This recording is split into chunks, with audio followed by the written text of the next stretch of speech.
Hello aspirants. जैसा कि मैंने प्रॉमिस किया था नोटिफिकेशन वाले वीडियो में कि मैं सारा सैलिबस यूपीएससी, यूपीपीएससी और स्टेट पीसीएस और यूपीएसआई के लिए जो भी पॉलिटी और जो भी जनरल स्टडीज़ है मैं अपने चैनल पे डालूँगा। ठीक है, तो अभी सबसे पहले कॉन्स्टिट्यूशन का हम लोग पढ़ेंगे। कॉन्स्टिट्यूशन से स्टार्ट करेंगे। यूपीएसआई में तो सैलिबस भी है। बुक लिस्ट में बता देता हूँ, ये देखिए एक बुक है मेरे पास, यूनिवर्सल लॉ पब्लिशर्स की, भारत का संविधान। ठीक है, जो लोग नहीं खरीद सकते हैं वो खरीद लेंगे तो बेहतर है। इसका पीडीएफ भी मैं डाउनलोड करना सिखाऊंगा अभी, constitution of India, legislative department of India की वेबसाइट से। ठीक है मित्रों, ये एक पुस्तक है क्वेश्चन लगाने के लिए, क्वेश्चन बैंक के रूप में। ये घटना चक्र की पूर्वावलोकन है, तो ये भी काफ़ी अच्छी पुस्तक है। और इसके यूथ कंपटीशन टाइम्स की भी आती है, आप जो चाहें वो ले सकते हैं। और ये लक्ष्मीकांत मैंने पढ़े रखी है, तो एक रेफरेंस बुक के तौर पे मैं आपको बताता रहूँगा इसमें क्या क्या चीज़ें हैं। ठीक है मित्रों, तो संविधान शुरू करने से पहले आमतौर पे लोग हिस्ट्री से शुरू करते हैं, संविधान के इतिहास से शुरू करते हैं, मैं भी वहीं से करूँगा। लेकिन कुछ टर्म्स हैं जो आपको पता होने चाहिए और आपको नहीं पता चल पाते हैं क्योंकि टीचर्स ध्यान नहीं देते हैं और क्वेश्चंस भी आते हैं इन पे, तो देखते हैं, समझते हैं। सबसे पहले परिभाषा स्तर पे हम चीज़ों को समझते हैं कि ये है क्या। तो ये 6-7 टर्म लिख रखे हैं: संविधान, संविधानवाद, संविधान नैतिकता, संवैधानिक, सांविधिक या वैधानिक, गैर संवैधानिक या असंवैधानिक, संविधानेतर। ठीक है, ये टर्म्स हैं, इन्हें हम समझते हैं एक एक करके मित्रों। ठीक है, तो संविधानवाद, सॉरी संविधान आ गया। तो संविधान क्या है? संविधान, आप विधि जानते हैं, कानून जानते हैं। तो किसी राष्ट्र का सबसे बड़ा, सबसे सर्वोच्च जो विधि होती है वो संविधान होती है। ठीक है, तो एक लाइन में अगर हम इसे कहें तो क्या होती है? राष्ट्र की सर्वोच्च विधि। सर्वोच्च विधि किसी राष्ट्र की क्या होती है? सर्वोच्च विधि होती है, सर्वोच्च विधि। ये क्या करती है? संविधान अन्य विधियों का मार्गदर्शन करती है। अन्य विधियों का मार्गदर्शन, अन्य विधियों का मार्गदर्शन करती है। सरकार के अंगों, कार्यपालिका, न्यायपालिका और विधायिका का वर्णन करती है। नागरिक अधिकारों के बारे में बताती है। ठीक है, तो ये इसके पार्ट होते हैं। कुछ चीज़ें जो कॉमन होती है कि सरकार के बारे में बताती है संविधान। ठीक है, अब इसमें क्या है? संविधान के जो आत्मा है, संविधान के स्वरूप की शुरुआत सबसे पहले ब्रिटेन में होती है। ब्रिटेन में गौरवपूर्ण क्रांति द्वारा संविधानिकता का विकास होता है, कॉन्स्टिट्यूशनलिज्म का विस्तार होता है, गौरवपूर्ण क्रांति द्वारा। लेकिन ब्रिटेन का संविधान कोई लिखित संविधान नहीं है। ब्रिटेन का संविधान कोई लिखित संविधान नहीं है। सबसे पहला लिखित संविधान जो है वो अमेरिका का है। अमेरिका का लिखित संविधान, अमेरिका का फर्स्ट लिखित संविधान है। ठीक है ना, फर्स्ट लिखित संविधान, पहला लिखित संविधान है। और भारतीय संविधान की विशेषता आपको पता होगी कि ये बहुत ही विस्तृत है। सबसे विस्तृत कौन है? भारतीय संविधान है। भारतीय संविधान है मित्रों।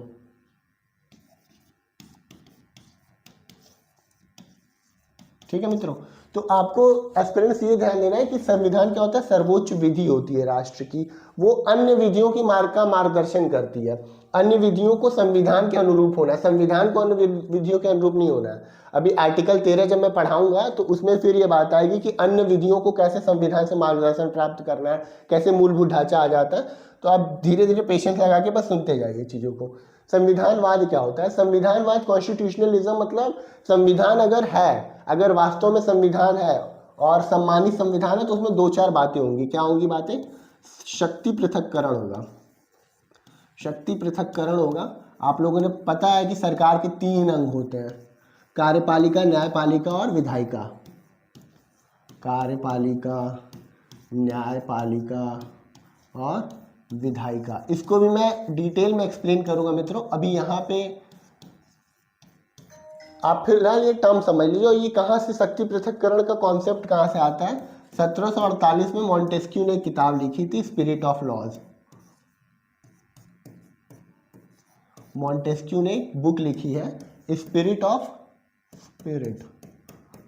ऑफ लॉज नाम की इन्होंने पुस्तक लिखी। उसमें इन्होंने शक्ति पृथक्करण के सिद्धांत को प्रतिपादित किया, प्रोपाउंड किया, ठीक है। और संविधानवाद में और क्या बात होगी, न्यायपालिका स्वतंत्र होगी, न्यायपालिका स्वतंत्र होगी, न्यायपालिका स्वतंत्र होगी, ठीक है।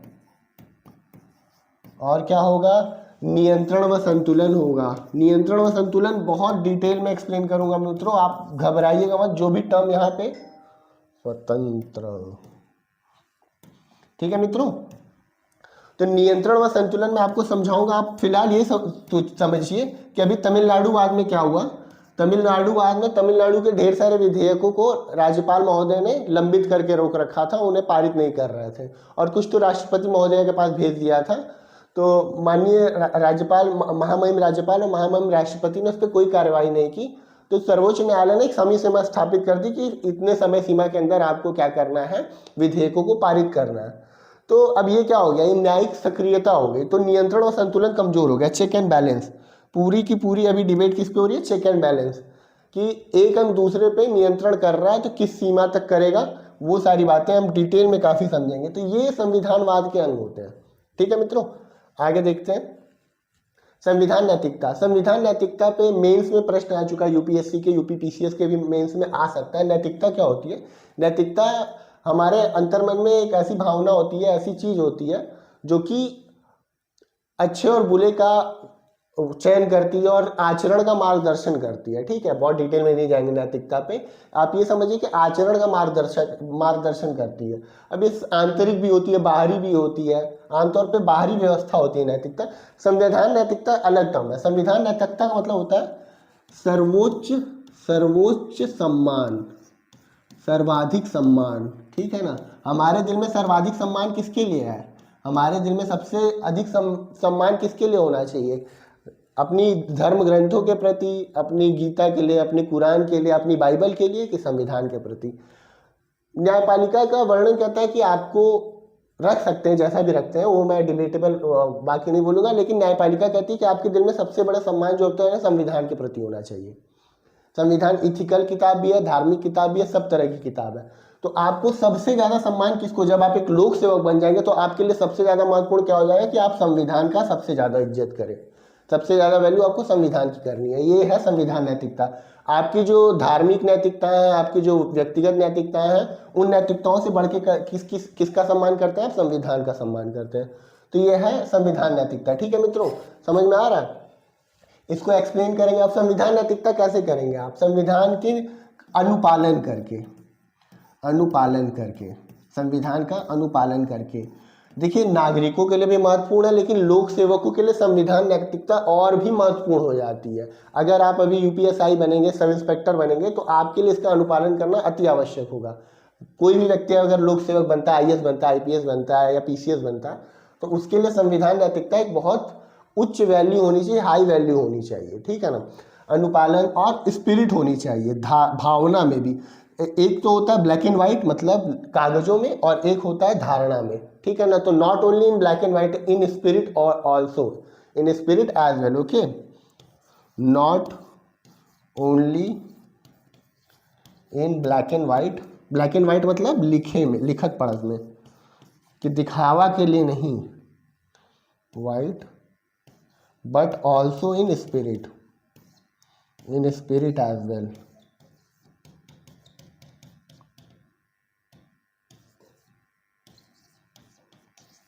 ठीक है मित्रों, ये कॉन्स्टिट्यूशनल मोरालिटी होगी। तो इस कॉन्स्टिट्यूशनल मोरालिटी को हमारे जस्टिस डी वाई चंद्रचूड़ ने कैसे एक्सप्लेन किया था कि utter reverence to the constitution. एक निर्णय में पूर्व CJI Shri just D Y Chandrachud ji ने बोला कि utter reverence to the constitutional is constitutional morality, okay. ठीक है मित्रों, सर्वोच्च सम्मान जो है संविधान के प्रति, वो संविधान नैतिकता है। ठीक है मित्रों, आगे देखिए, ये संवैधानिक बहुत प्रश्न आते हैं, ठीक है मित्रों, छूट जाता है ये टर्म, आमतौर पे मिलता भी नहीं है, किताबों में भी है, टीचर्स नहीं बता पाते हैं, कुछ भी कारण है, बताते भी होंगे। ये इससे प्रश्न आते हैं। अभी देखिए आर में पूछा 4 बॉडीज यदि पूछी कौन सी संवैधानिक है कौन सी संवैधानिक नहीं है, तो संवैधानिक बॉडीज संविधान में जिनका वर्णन है वो संवैधानिक है। ठीक है, ये क्या हो सकते हैं, निकाय हो सकते हैं। क्या हो सकते हैं, निकाय। कोई निकाय संवैधानिक हो सकता है, कोई पद संवैधानिक हो सकता है, कोई प्रावधान संवैधानिक हो सकता है, कोई आयोग संवैधानिक हो सकता है। ठीक है मित्रों, आयोग कोई संवैधानिक हो सकता है। ठीक है, तो बॉडीज पूछते हैं, आयोग, कोई बोर्ड क्या है, ठीक है, पद। तो बॉडीज में कौन कौन सी संवैधानिक बॉडी है, इलेक्शन कमीशन ऑफ इंडिया, काफ़ी इस समय चर्चा में है, हमेशा ही रहता है ये, जो चुनाव कराता है। अभी विपक्ष ने आरोप लगाया है कि इलेक्टोरल रोल में जो निर्वाचन नामावली है उसमें गड़बड़ी है, उस पर डिबेट चल रही है। देखिए आगे उसमें क्या निर्णय निकलता है, आरोप है, अब उस पर देखिए क्या चर्चा चल रही है। ठीक है मित्रों, इलेक्शन कमीशन ऑफ इंडिया है। फाइनेंस कमीशन, फाइनेंस कमीशन में कौन सा आपका, एक तो है आपका केंद्र स्तर पे जो वित्त का बंटवारा करता है। ठीक है, एक सेकेंड। ठीक है मित्रों, finance commission. So finance commission में मित्रों यह है कि जो केंद्र स्तर पे बंटवारा करने वाला फाइनेंस कमीशन हो 280 में दिया। इलेक्शन कमीशन आपका प्रावधान जो है ये 324 से 329 तक है। ठीक है मित्रों, भाग 15। ठीक है फ्रेंड्स, तो फाइनेंस कमीशन 280 आर्टिकल 280 में दिया है। और स्टेट फाइनेंस कमीशन, राज्यों के पास भी अपना वित्त आयोग है जो राज्यपाल महोदय गठित करते हैं पंचायतों और नगरीय निकायों को देने के लिए। ठीक है, तो यहाँ पे क्या है, ये है 243 आई में और वाई में, 243 आई में और वाई में इनका वर्णन है। ठीक है मित्रों, और क्या है, और आपका और भी पद है, जैसे जीएसटी परिषद है, जीएसटी परिषद 279 ए में दिया हुआ है। ठीक है, ये संविधान के आर्टिकल्स में दिए। और पद कौन है, अटॉर्नी जनरल, कंट्रोलर और ऑडिटर जनरल, सारे आर्टिकल्स ये 76, 148 सब बताऊंगा मैं, इसके बारे में डिटेल में अभी आपको बता रहा हूँ। फिर प्रावधान क्या है, संविधान का प्रावधान क्या है, वित्तीय विवरण करना, व्यापार वाणिज्य का समागम, शक्तियों का बंटवारा, ठीक है, आयोग, पद, निकाय समझ गए आप। ठीक है, निकाय में नगरीय निकाय, पंचायती निकाय, ये सब संवैधानिक बॉडीज है। ठीक है, सांविधिक, सांविधिक का मतलब होता है जो किसी विधि द्वारा, स्टैट्यूटरी, स्टैट्यूटरी मतलब किसी स्टैट्यूट द्वारा, विधान द्वारा अगर वो संविधान में समाहित किए गए हैं, सॉरी, किसी विधान द्वारा प्रावधानित किए गए, कोई ना कोई तो लीगल बैकिंग होगी। कोई भी गवर्नमेंट बॉडी आई है तो उसके लिए कोई ना कोई तो बैकिंग होगी, तो वो बैकिंग है स्टैट्यूट, जो कि संसद या फिर विधानमंडल जो है एक अधिनियम पारित करके जिनको बनाता है वो संवैधानिक होते हैं, वैधानिक होते हैं, स्टैट्यूटरी होते हैं, लीगल होते हैं। जैसे 1992 का national human rights commission act, राष्ट्रीय मानवाधिकार अधिनियम, उसके द्वारा राष्ट्रीय मानवाधिकार आयोग का गठन हुआ। राष्ट्रीय नेशनल ह्यूमन राइट्स कमीशन का गठन होता है 1993 में। ठीक है, राज्य स्तरों पे भी आपके हैं ह्यूमन राइट्स कमीशन है, स्टेट ह्यूमन राइट्स कमीशन। ठीक है, और भी दुनिया भर के ईडी एक्ट, ईडी का एक्ट है। ठीक है, SEBI, security exchange board of India. ठीक है मित्रों, और कौन है, और जो बैंक है आरबीआई। ठीक है, ये क्या स्टैट्यूटरी बॉडीज है। ठीक है फ्रेंड्स, ठीक है एस्पिरेंट्स, ठीक है, और भी है ढेर सारी बॉडीज। वैधानिक प्रावधान होते हैं, जो विधियों में प्रावधान होते हैं वो वैधानिक प्रावधान है। तो संविधान में जो प्रावधान दिए हैं वो वैधानिक प्रावधानों से भी थोड़े उच्च माने जाते हैं। फॉर एग्जाम्पल, जैसे पहले क्या था, पिछड़ा वर्ग आयोग, backward classes commission, backward classes commission जो था एक स्टैट्यूटरी बॉडी थी 1992 में इसका निर्माण होता है। लेकिन बाद में जब नरेंद्र मोदी गवर्नमेंट आती है फिर कॉन्स्टिट्यूशनल अमेंडमेंट 102 102 संविधान संशोधन द्वारा बैकवर्ड क्लासेस कमीशन को national commission for backward classes backward classes commission, थोड़ा सा इनको टर्म्स वेग हैं। राष्ट्रीय पिछड़ा वर्ग आयोग, national backward class commission, national NCBC, national commission for backward classes. तो नरेंद्र मोदी गवर्नमेंट जब आई तो इन्होंने 102 संविधान संशोधन 2015 में 15 या 16 है, उसमें इन्होंने इसको कॉन्स्टिट्यूशनल दर्जा कर दे दिया और इसको कहाँ ऐड कर दिया, 330 आर्टिकल 330 बी में। ठीक है, आर्टिकल 330 जो है वो है अनुसूचित जाति और जनजाति आयोग, जो बाद में टूट के 338 से आपका अनुसूचित जाति आयोग और अनुसूचित जनजाति आयोग अलग हो जाते हैं। ठीक है, अनुसूचित जाति आयोग 338 ए में अनुसूचित जनजाति आयोग और 338 बी में आपका national commission for backward classes, पिछड़ा वर्ग राष्ट्रीय पिछड़ा वर्ग आयोग। ठीक है ना। और बैकवर्ड क्लासेस कमीशंस भी होता है, वो मैं बताऊंगा समय समय पे। तीन बैकवर्ड क्लासेस का गठन हुआ है, जब हम कॉन्स्टिट्यूशन पढ़ेंगे तो उसका। अभी ये आ गया असंवैधानिक गैर संवैधानिक। ठीक है ना। तो अगर कोई प्रावधान संविधान में नहीं दिया है तो वो क्या हो जाएगा, असंवैधानिक नहीं हो जाएगा। हो सकता है वो सांविधिक हो सकता है वो वैधानिक हो। ठीक है, ऐसे नहीं कह देना कि नहीं हाँ संविधान में नहीं है तो गैर संवैधानिक हो जाएगा, गलत हो जाएगा। ठीक है, तो क्या ध्यान देना है मित्रों, एक होता है जो संवैधानिक भी नहीं है और सांविधिक भी नहीं है, ऐसी भी बॉडीज हैं जो संवैधानिक भी नहीं है और सांविधिक भी नहीं है, जैसे नीति आयोग।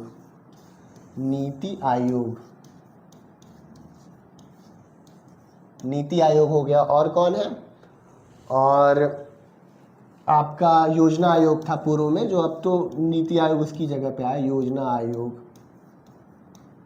राष्ट्रीय विकास आयोग, नेशनल डेवलपमेंट कमीशन, राष्ट्रीय विकास आयोग। ठीक है ना।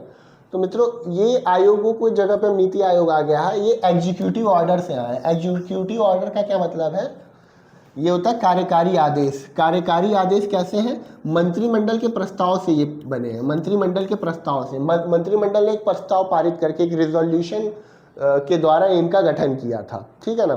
तो ऐसे जैसे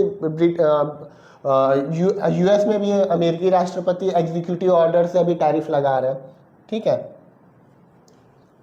असंवैधानिक यानी गैर संवैधानिक, जो कि संविधान के विरुद्ध है। ठीक है ना।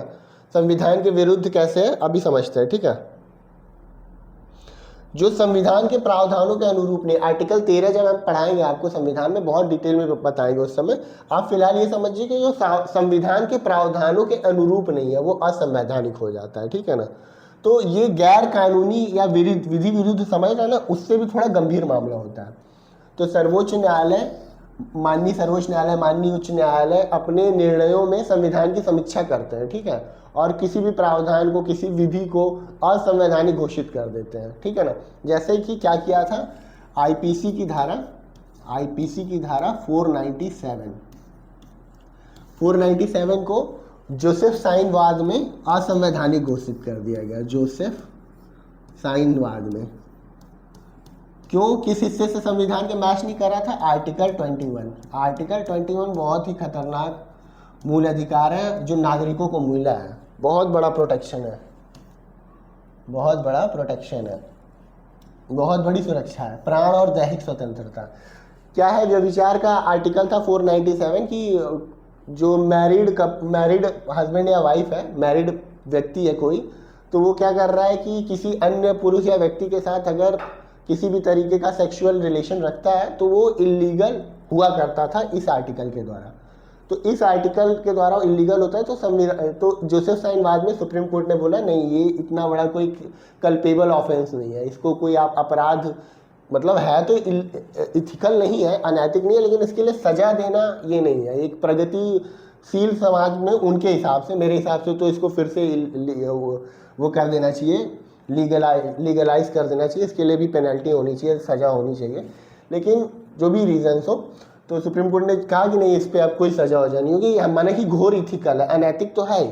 अब जब आप मेंस का उत्तर लिखेंगे, यूपीएससी में एक बार पूछा था विधि का, और शायद यूपी पीसीएस में भी पूछा था विधि और नैतिकता में क्या अंतर है, तो आप लिखेंगे कि विधि तो कहती है कि भाई इसमें कोई दिक्कत नहीं है, ठीक है, विधि बोलती है कोई दिक्कत नहीं है, लेकिन क्या होगा कि ये अनैतिक तो है ही। तो ये कभी नैतिकता हर समय विधायी हो या विधायी प्रावधान हमेशा नैतिक हो, उसमें कुछ कुछ टकराव है जो कि सही होते रहते हैं, अपना समय समाज और परिस्थिति के अनुसार बदलते रहते हैं, ठीक है ना। और क्या था, और एक प्रावधान था आर्टिकल, यही आईपीसी का 377। मित्रों आपको अब नेशनल सिक्योरिटी राष्ट्रीय सुरक्षा संहिता और भारतीय न्याय संहिता बीएनएस पढ़नी है आप लोगों को, लेकिन आईपीसी भी पढ़नी पड़ेगी। मैं बताऊंगा आप लोगों को क्यों पढ़नी पड़ेगी, लेकिन अभी सिलेबस में नहीं है तो उसमें ज़्यादा डिटेल में हम नहीं जाएंगे, अभी बीएनएस और एनएसएस ही पढ़ लिया करेंगे। लेकिन ये इसलिए पढ़नी पड़ेगी, आर्टिकल 13 जब मैं पढ़ाऊंगा आपको तो बताऊंगा कि आपको आईपीसी और ये पिछले वाली सीआरपीसी भी ध्यान देनी पड़ेगी थोड़ी, उसका रीजन क्या है। आईपीसी की सेक्शन 377 क्या करता था कि अननेचुरल सेक्स को लीगलाइज करता था, अननेचुरल सेक्स के लिए ये दंड प्रावधान करता है आजीवन कारागार का, ठीक है ना। तो इसका एक हिस्सा, इस एक हिस्सा का व्यवहारीकरण हुआ, एक हिस्से का व्यवहारीकरण इसलिए हुआ, एक हिस्से का व्यवहारीकरण इसलिए हुआ कि जो एलजीबीटीक्यू समुदाय है, एलजीबीटीक्यू प्लस समुदाय है, इनके मेंबर्स अगर प्राइवेसी में, निजता में, कंसेंसुअल मतलब आपसी सहमति से किसी भी प्रकार का प्राकृतिक और प्राकृतिक कोई भी यौनाचार करते हैं, कंसेंसुअल सेक्सुअल रिलेशनशिप प्राइवेसी में रखते हैं, तो वो आपका सेक्शन 377 के अधीन कल्पेबल नहीं है, ठीक है। तो ये हो गया, तो ये जो प्रावधान थे इस तरह से इनको असंवैधानिक कर दिया गया। और क्या किया गया, section 67 of IT act, Shreya सिंघलवाद में सरकार की आलोचना करने के प्रावधानों को इसने इलीगल कर दिया। सरकार लोकतंत्र से, हेल्दी डेमोक्रेसी में सरकार की तो आलोचना होगी, ठीक है। ये कौन सा केस था, ये नौतेज जौहरवाद था, श्रेया सिंघलवाद, जोसेफ साइनवाद, सारी बात थोड़ी थोड़ी है, इतना आपके यूपीएससी में तो नहीं, यूपीएससी और यूपी पीसीएस में और स्टेट पीसीएस में तो आप आंसर राइटिंग में बहुत इंपॉर्टेंट है, और इनमें सीक्वेंस में आता है, क्या पता है एसआई के एग्जाम में भी आ जाए सीक्वेंस लगाने के लिए, ठीक है मित्रों। आगे देखते हैं, पहले बेसिक समझ के लिए आपके बहुत जरूरी है, ठीक है। गैर कानूनी विधि विरुद्ध, गैर कानूनी क्या होता है कि कोई बात जो जैसे संविधान के विरुद्ध हुआ तो गैर संवैधानिक। अब सर्वोच्च न्यायालय चेक कैसे करती है, सर्वोच्च न्यायालय आर्टिकल 13 के प्रावधानों से, मूलभूत ढांचे के प्रावधानों से, और किसके प्रावधानों से चेक करते हैं, आर्टिकल 14 होता है समानता का अधिकार। समानता के लिए तर्क संगतता आवश्यक है। जब आर्टिकल 14 में पढ़ाऊंगा, इस पे प्रश्न भी बने हैं, आपको दिखाऊंगा कि कैसे आते हैं इस पे प्रश्न, ठीक है ना। तो आर्टिकल 14 तर्क संगतता के आधार पे कोई विधि क्या है हमारी, लीगल है, सही है, उचित है, इसी आधार पे प्रश्नगत होती हैं विधियाँ। गैर कानूनी अगर कोई प्रावधान कानून के गलत के खिलाफ है, जैसे भ्रष्टाचार करना, रिश्वत लेना, ये सारी चीज़ें गैर कानूनी है, विधि विरुद्ध, ठीक है, जो विधि के विपरीत होते हैं। ये क्या होता है, गैर कानूनी और अपराध में थोड़ा सा अंतर आप समझ लीजिए, उतना तो इम्पोर्टेंट नहीं, फिर भी आपको पता होना चाहिए अगर आप पुलिस में जा रहे हैं। तो गैर कानूनी का मतलब क्या होता है कि जो लिखे के विरुद्ध है, ठीक है ना, जो कागज के लॉ के विरुद्ध, लॉ क्या होता है, रिटन होता है, तो जो लिखे हुए संहिता के विरुद्ध है। और अपराध क्या होता है, एक्ट होता है, ये लेखनी है इसके विरुद्ध, और अपराध जो होता है समाज के विरुद्ध होता है, ठीक है, एक्ट है, ये एक्ट के विरुद्ध होगा। ये क्या होगा, ये अपराध समाज के विरुद्ध होता है, जो मतलब थोड़ा सा अंतर है, समझ पा रहे होंगे आप, ठीक है, इतना डिटेल में घुसने की जरूरत नहीं है, पूछता नहीं कहीं। संविधानेतर, ठीक है, यहाँ पे कई लोग ऐसे डबल ऐसे त लगा देते हैं, ऐसे नहीं है, ठीक है, ये इतर से बना है मित्रों, ठीक है। आपके हिंदी भी है, इसलिए मुझे हिंदी थोड़ा सा दिख गया, ये प्रश्न आता है, मैंने यहाँ डाल दिया, ठीक है। एक हमारे मित्र कह रहे हैं कि कहीं से भटक के कहीं और मत पढ़ाने लगना। पढ़ाऊँगा मैं, सब हिंदी सब पढ़ाऊँगा, लेकिन हमारे मित्र थे कह रहे हैं आप भटकते बहुत हैं, आप संविधान पढ़ाते पढ़ाते हिंदी पढ़ाने लगेंगे। तो ये देखिए, इतर तर ये नहीं लगा दीजिएगा, इतर होता है, ठीक है ना। तो कौन सी गुण संधि बनी है, गुण संधि से अ और ई मिलके ए हो गया है, ठीक है मित्रों। इसमें त ये उसमें संधि विच्छेद में भी आपके आएगा, और और आपका जो वर्तनी शुद्धि उसमें भी आएगा। संविधानेतर अकॉन्स्टिट्यूशनल, जिसका संविधान से कोई लेना देना नहीं। आप अपने घर में खाना खा रहे हैं, सो रहे हैं, बांग्लादेश में क्या हो रहा है, चाइना के अंदर क्या हो रहा है विधि, मतलब जो उनके नागरिकों को उनकी विधि का, तो वो हमारे भारतीय संविधान से उसका लेना देना नहीं। वो कॉन्स्टिट्यूशनल है, जिसका भारतीय संविधान से कोई लेना देना नहीं है। ठीक है मित्रों, अभी पीडीएफ से मैं आपको दिखाता हूँ कि आपको इस संविधान की पीडीएफ कहाँ से डाउनलोड करनी है। ठीक है मित्रों, तो संविधान की पीडीएफ डाउनलोड करने के लिए आप क्रोम पे जाइएगा, अपने क्रोम पे जाइएगा। जो ये बुक ले सकते हैं वो तो ये बुक ले लेंगे, क्योंकि मैं आर्टिकल पढ़ाऊंगा, आर्टिकल से बहुत डिटेल में क्वेश्चन आ रहा है। आर्टिकल 16 भी अभी आर के प्रीलिम्स में आया था। आर्टिकल 16 सबने लोक नियोजन में अवसर की समानता पढ़ रखा है। अब आर्टिकल 16(4) है कि 16(2) है, किसी को पता ही नहीं था वहाँ पे। तो 16 नंबर का आर्टिकल 20 के 4 प्रावधान देके उसका अंतर पूछ लिया था, आर्टिकल 20 में क्या है क्या नहीं है, तो डिटेल में पता होना चाहिए। देखिए मैंने कॉन्स्टिट्यूशन ऑफ इंडिया डाउनलोड कर रखा है, आपको बताता हूँ। यहाँ पे सिंपली आपको टाइप करना है कॉन्स्टिट्यूशन ऑफ इंडिया, COI। ठीक है मित्रों, COI। आप यहाँ पे जाएंगे तो legislative department of India, constitution of India, legislative department की वेबसाइट आई कॉन्स्टिट्यूशन ऑफ इंडिया। तो भाग 8 में हमारी जो 22 भाषाएं हैं, उन सारी 22 भाषाओं में यहाँ पे आपको संविधान मिल जाएगा। ठीक है ना, उन सारी भाषाओं में यहाँ पे 22 भाषा, ठीक है, सारी में तो नहीं लग रहा है मुझे, कम में है। ठीक है, इसमें असमी बंगाली है, वो लोग तो मेरी वीडियो क्यों ही देखेंगे, हिंदी बेल्ट वाले देखेंगे। डायग्लॉट जो हिंदी बेल्ट वाले हैं मेरी तरह, यूपी बिहार राजस्थान वाले, हरियाणा पंजाब मध्य प्रदेश छत्तीसगढ़ झारखंड, ये लोग हैं हिंदी बेल्ट के, तो ये लोग डायग्लॉट वाला ले ले। बाकी अपनी भाषा में बंगाली, डोगरी, गुजराती में कर सकते हैं यहाँ से।